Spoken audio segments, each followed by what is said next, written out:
ஒரு LCR circuit வந்து ஏசியில் வந்து சீரியஸில் கனெக்ட் பண்ணியிருக்காங்க.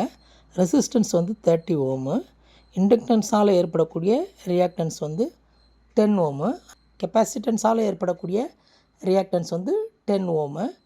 அதில் வந்து voltage source epsilon equal to 300 into √2 sine omega t அப்படின்னு கொடுத்துருக்குறாங்க.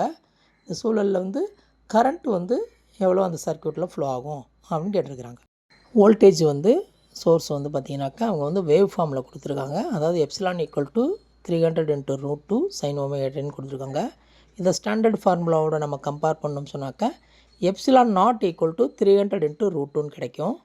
அவங்க கேட்டிருக்கிறது வந்து கரண்ட்டு கேட்டிருக்கிறாங்க. Current I equal to VRMS divided by total impedance போடணும். இங்கே வந்து பார்த்திங்கன்னு சொன்னீங்கன்னாக்கா உங்களுக்கு ரியாக்டன்ஸ் ஆஃப் தி இண்டக்டன்ஸும் சரி, ரியாக்டன்ஸ் ஆஃப் தி கெப்பாசிட்டரும் சரி சேமாக இருக்கிறதுனால உங்களுக்கு வந்து இது வந்து ரெசனன்ஸ்னு சொல்லுவாங்க. அப்போ வந்து Z is equal to R. ஓகேங்களா? ரெசனன்ஸ் டைமில் Z இஸ் ஈக்குவல் டு Rன்னு நம்ம எடுத்துக்கணும். VRMS equal to epsilon not divided by √2. அந்த வகையில் VRMS வந்து 300 கிடைக்கும். அப்போ current I is equal to VRMS by Rன்னு எழுதணும். அப்போ 300 divided by 30 equal to 10 arms.